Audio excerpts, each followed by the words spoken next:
नमस्कार दोस्तों, एक बार आपका फिर स्वागत है हमारे YouTube channel rise up A to Z में।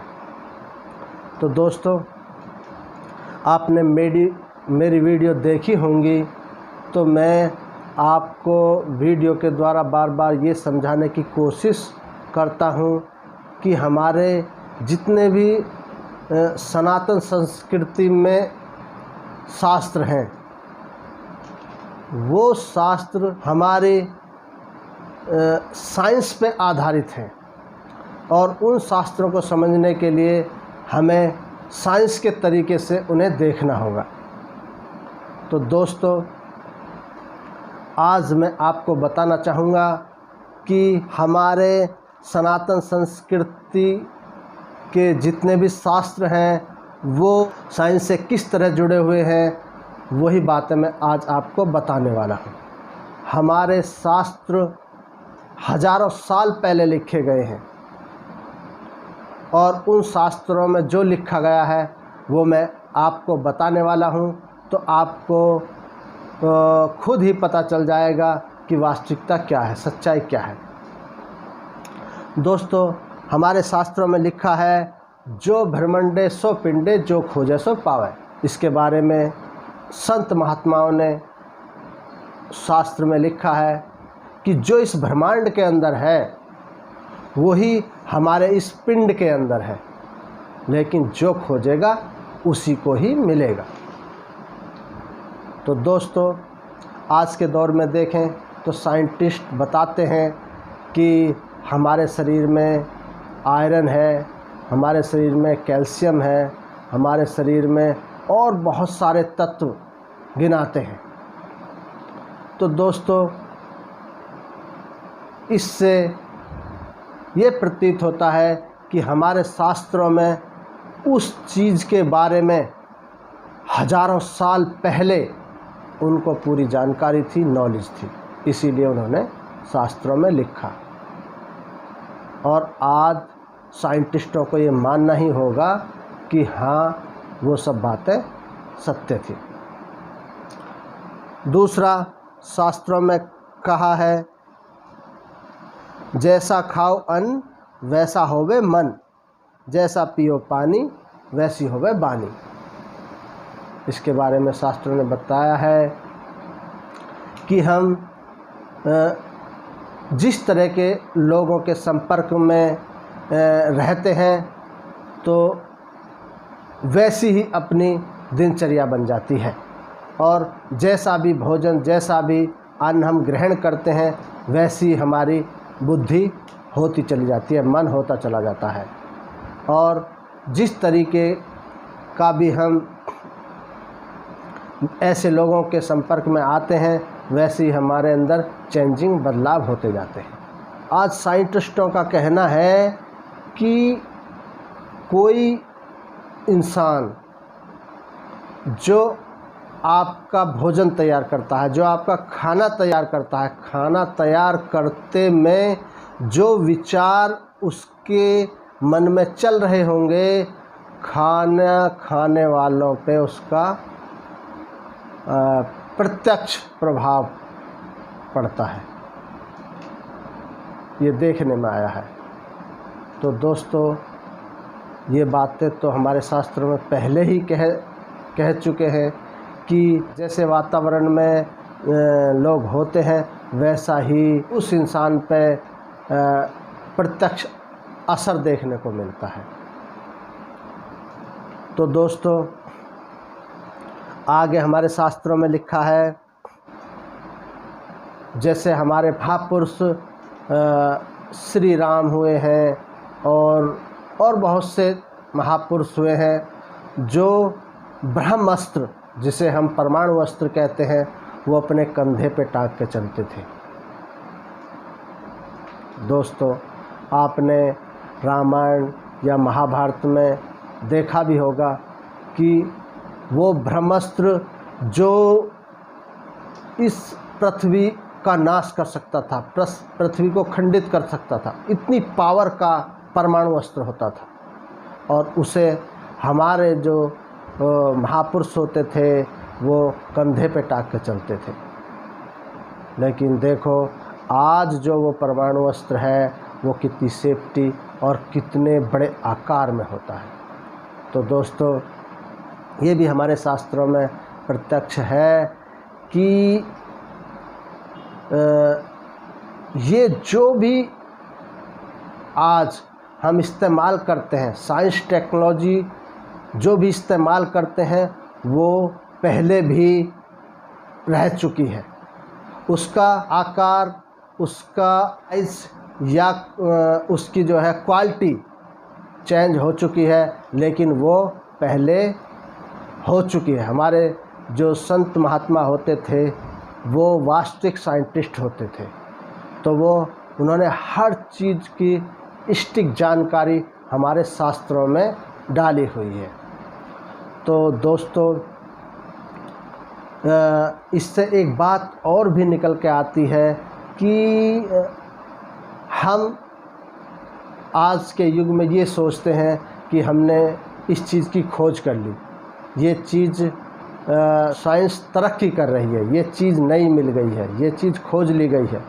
लेकिन दोस्तों, वो चीज़ पहले से ही हमारे इस ब्रह्मांड में अवेलेबल है, बस हमें उसकी जानकारी नहीं थी।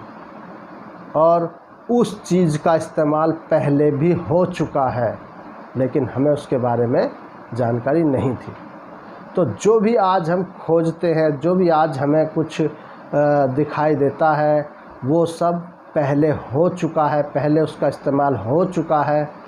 हाँ, हो सकता है उसमें कोई चेंजिंग रहा हो, बदलाव किया गया हो, लेकिन वास्तविकता वो हो चुका है।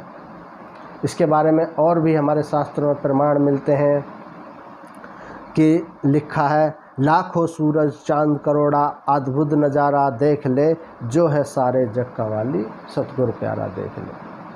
तो दोस्तों, आज से 500-1000 साल पहले कौन सी साइंस जानती थी कि इस एक सूर्य के से अलग भी कोई सूर्य और या चंद्रमा है। लेकिन हमारे शास्त्रों में हजारों साल पहले ये लिख दिया गया था कि ये जो सूर्य है ये लाखों करोड़ों है, चंद्रमा है ये अनगिनत है। तो दोस्तों, असली साइंटिस्ट तो हमारे संत होते थे जिन्होंने उन शास्त्रों की रचना करी है। तो आज जो साइंस तरक्की कर रही है, आज जो साइंस में बताया जा रहा है, वो पहले हमारे शास्त्रों में बताया जा चुका है। इसी तरह एक और घटना हमारे शास्त्रों में आती है। आपने रावण का नाम सुना होगा, तो उसके बारे में लिखा है कि 1 लख पूत 1.25 लाख नाती, ता रावण घर दिया न बाती। तो दोस्तों, हम भ्रम में पड़ जाते हैं कि 1 लाख पुत्र कैसे किसी आदमी के हो सकते हैं। लेकिन दोस्तों, रावण के बारे में हमारे शास्त्रों में लिखा गया है कि वो क्लोन विधि का पूर्ण ज्ञाता था। पूर्ण ज्ञाता इसलिए कहा कि उसने क्लोन विधि से 1 लाख पुत्र पैदा करे और उन 1 लाख से 1.25 लाख पुत्र पैदा करे, और उन सब में केवल सारे पुरुष ही थे, महिला एक भी नहीं। तो उसे यहाँ तक ज्ञान था कि मैं X डालूँगा तो ये पैदा होगा और Y डालूँगा तो ये पैदा होगा। तो दोस्तों, ऐसी टेक्नोलॉजी जो हमारे अभी 200-400 साल में सामने आई हैं, वो हज़ारों साल पहले हमारे शास्त्रों में लिखी जा चुकी हैं। बस हमें हमारे शास्त्रों को साइंस की दृष्टि से खोजने की, साइंस की दृष्टि से देखने की, साइंस की दृष्टि से इस्तेमाल करने की आवश्यकता है।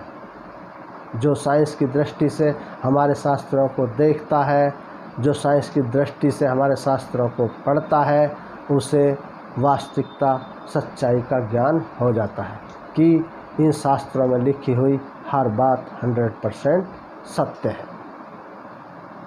तो दोस्तों, और भी बहुत सारी बातें हैं जो हमारे शास्त्रों में लिखी हैं, तो वे सब इसी तरह मैंने आपको मोटी मोटी बातें बताई हैं कि आप हमारे शास्त्रों से जुड़ें, हमारे सनातन शास्त्रों को पढ़ें, उन पर रिसर्च करें, तो आपको वास्तविकता का पता चल जाएगा। मेरा तो ये मानना है कि जितनी भी वैज्ञानिक आज तरक्की कर रहे हैं वो हमारे शास्त्रों पर रिसर्च हो रहा है। हवाई जहाज़ हो या फिर क्लोन का हो या फिर परमाणु बम जैसी शस्त्र अस्त्र हो, तो ये सब जो है हमारे शास्त्रों में पहले हो चुके हैं। दोस्तों, कुछ लोग हमारे शास्त्रों पे इसलिए विश्वास नहीं करते कि जो टेक्नोलॉजी की भाई पहिए का आविष्कार अब हुआ, हज़ारों साल पहले कैसे हो गया। तो दोस्तों, मेरी इस बात पे गौर करने की ज़रूरत है। मैंने कहा है कि कोई चीज़ कहीं से भी नई नहीं आ रही है, बस सब कुछ यहाँ पे बना बनाया है, लेकिन हमें उसके बारे में नॉलेज नहीं है, उसके बारे में ज्ञान नहीं है। और जब हमें उसके बारे में ज्ञान हो जाता है तो हम कहते हैं हमने ये नई चीज़ खोज ली, नई चीज़ बना दी। हम कुछ नहीं बना सकते, सब कुछ यहाँ बना बनाया है। बस जब हमने उसका इस्तेमाल किया, जब हमें उसकी आवश्यकता हुई, साइंस कहती है कि आवश्यकता आविष्कार की जननी है। तो भाई, जब हमें आवश्यकता होती है हम कोई आविष्कार करते हैं और उसे इस्तेमाल में लाते हैं। और भी कई बात शास्त्रों में लिखी है।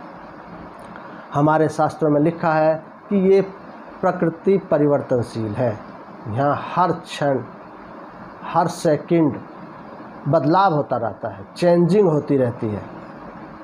तो दोस्तों, इसका उदाहरण साइंटिस्ट कहते हैं कि हिमालय पर्वत की उत्पत्ति समुद्र से हुई है। इससे भी यही प्रतीत होता है कि ये सब हमारे शास्त्रों में पहले लिखा जा चुका है कि प्रकृति परिवर्तनशील है।